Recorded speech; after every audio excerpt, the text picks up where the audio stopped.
আসসালামু আলাইকুম প্রিয় দর্শক। আজ সন্ধ্যায় প্রধান উপদেষ্টার যে ভাষণটা হলো, সেই ভাষণটা নিয়ে উনি অনেক বড় ভাষণ দিয়েছেন, অনেকগুলি ইস্যু নিয়ে এসেছেন। সবগুলি নিয়ে আলোচনা করা যায়, কিন্তু আমি সবগুলি নিয়ে আলোচনা করব না। আমি তাৎক্ষণিকভাবে কেবল নির্বাচনের তারিখ নিয়ে দু তিনটা কথা বলতে চাই। উনি ঘোষণা করেছেন যে আগামী বছরের এপ্রিলের প্রথমার্ধের শুরুর দিকের যে কোনো একদিন নির্বাচন হবে, কোনো সন্দেহ নেই।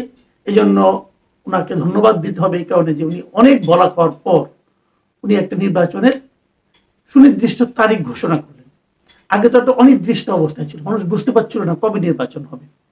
এই তারিখ দেওয়াটা আমি মনে করি একটা পজিটিভ দিক।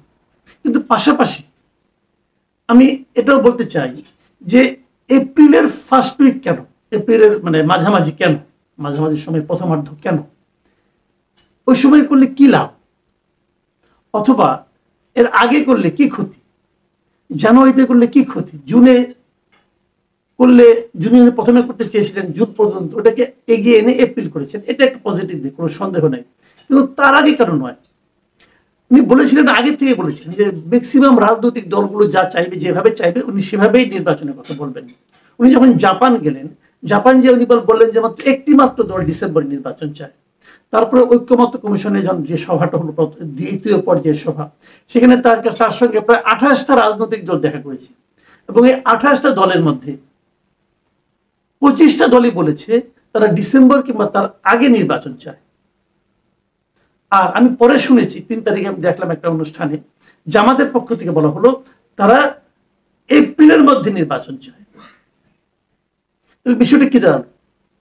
প্রধান উপদেষ্টা জামাতের পক্ষ নিলেন, বিএনপি সহ আর বাংলাদেশের যে 25টা দল, নিবন্ধিত দল, বললেন যে তারা ডিসেম্বরের মধ্যে নির্বাচন চায়। উনি সেটাকে উপেক্ষা করলেন।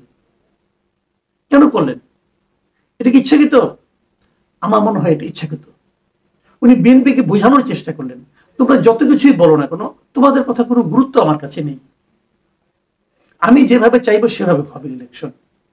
এবং উনি এপ্রিলের মধ্যে, কেন এপ্রিল, এপ্রিলে কি সুবিধা, কেন এপ্রিলে পারলে ডিসেম্বরে পারবেন না, এই ব্যাখ্যাটা কিন্তু ওনার এই বিরাট ভাষণে আমি কোথাও পেলাম না।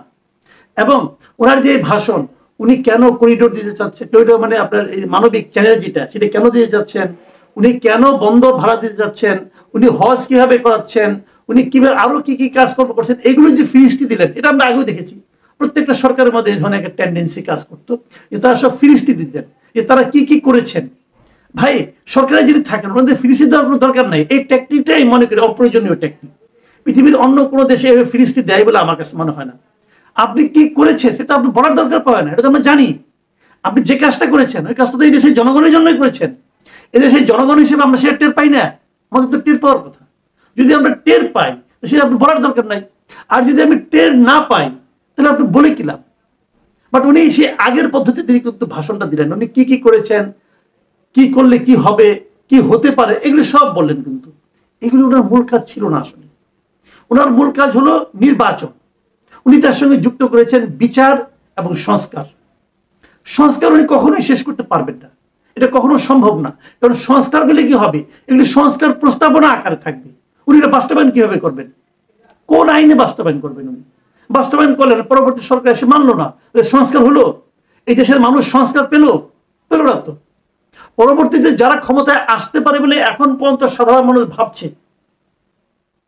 তাদের কথা তো উনি রাখেন নাই। এখন এই যে আপনি বিএনপির কথা রাখলেন না, তাহলে যদি বিএনপি ক্ষমতায় আসে, তো বিএনপি কি আপনার করে যাওয়া কাজগুলিকে অনার করবে? যদি না করে আপনি কি করতে পারবেন তখন?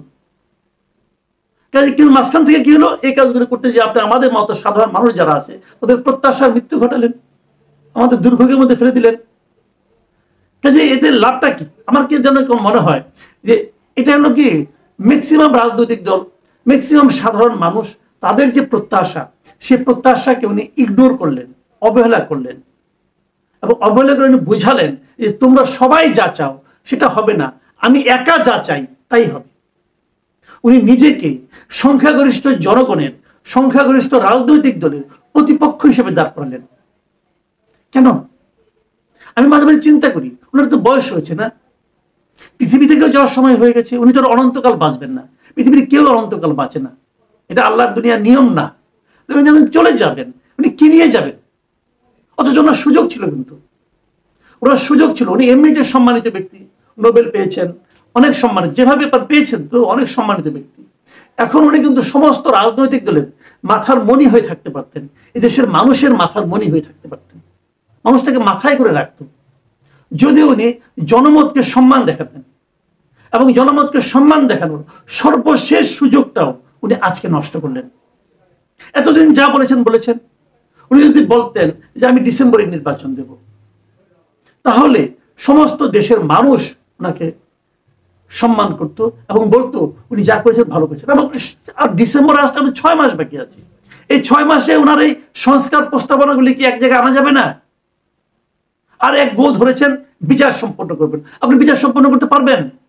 লুৎফুজ্জামান বাবু সাহেবের কথা মনে আছে, এই ভদ্রলোকের ফাঁসির আদেশ হয়েছিল আরো 13 বছর আগে, সেই ফাঁসিকে বাস্তবায়ন করা গেছে, কেউ করতে পারছে? পায়নি তো। এটাই স্বাভাবিক বিচারিক প্রক্রিয়া। বিচারে তো তাড়াতাড়ি হবে না, বিচার তো দেরি হবে। তাহলে উনি এই 7 মাসে 8 মাসের মধ্যে কি বিচার করবেন? সেই এরকম যে তৈরি করে বিচার করতে চান, সেটা কি আন্তর্জাতিক অঙ্গনে গ্রহণযোগ্য হবে? বিচারের নামে এই দেশে এখন কি চলছে এটাকে আমরা দেখছি না? একটা হত্যা প্রচেষ্টা হয়েছে, হত্যা হয় নাই কিন্তু, একটা হত্যা প্রচেষ্টা হয়েছে বলে বলছেন, তার জন্য 200-300 লোককে আসামি করছেন, সমস্ত শিল্পীদেরকে আসামি করছেন, করে করে আবার জেলে ঢুকাচ্ছেন, ওদের আবার জামিন হচ্ছে না, এগুলো আমরা দেখছি না? মাঝখানে আমরা ডেভিড বার্গম্যানের একটা লেখা পড়লাম, উনি এটাই বলেছেন কিন্তু, যে বিনা মানে আপনার কারণে এই যে জামিন দেওয়া, বিনা তদন্তে তাদের জামিন, বিনা তদন্তে গ্রেপ্তার করা, জামিন না দেওয়া, এগুলি কোনো সুবিচারের নমুনা নয়। এবং এটা ওনার আমলে হচ্ছে, এই ইউনূস সাহেবের আমলে হচ্ছে, মব কালচার ইউনূস সাহেবের আমলে হচ্ছে। এগুলি কি ভালো কিছু? ভালো কিছু না। এবং এটাকে উনি আরো দীর্ঘায়িত করতে চাচ্ছেন। আমি জানি না শেষ পর্যন্ত বিএনপি কি করবে। আমি মনে করি বিএনপির সংঘাতে না যাওয়া ভালো। বিএনপি আজকে আলোচনায় বসেছে, হয়তো আমার এটা প্রচারিত হতে হতে বিএনপির সিদ্ধান্ত আমরা জেনে যাব, কি হবে আমি জানি না। কিন্তু আমি মনে করি উনি যখন গো ধরেছেন, দেশটাকে যেন সংঘাতের দিকে কেউ নিয়ে না যায়, আমরা সংঘাত চাই না। উনি যখন গো ধরেছেন, আমি মনে করি বিএনপি কি করবে আমি জানি না, তবে আমি মনে করি এটা নিয়ে সংঘাতের দিকে যাওয়া প্রয়োজন নাই। আর নির্বাচনটা হোক, শান্তিপূর্ণভাবে নির্বাচনটা হোক। আরেকটা কথা বলে শেষ করি, সেই নির্বাচন ডক্টর ইউনূসের অধীনে হয়। ডক্টর ইউনূস সাহেব এ পর্যন্ত যত কাজ করেছেন, সেই এনসিপির গঠন থেকে শুরু করে আজকে নির্বাচনের তারিখ ঘোষণা করা পর্যন্ত, উনি কিন্তু নিরপেক্ষতা বজায় রাখতে পারেননি। ম্যাক্সিমাম দলের কাছে ওনার গ্রহণযোগ্যতা আমি মনে করি সেই পর্যায়ে নাই। ওনাকে নিরপেক্ষ বলা যাবে না। আমরা একটা নিরপেক্ষ সরকারের অধীনে নির্বাচন চাই। প্রিয় দর্শক, এখন এ পর্যন্তই। আল্লাহ হাফেজ।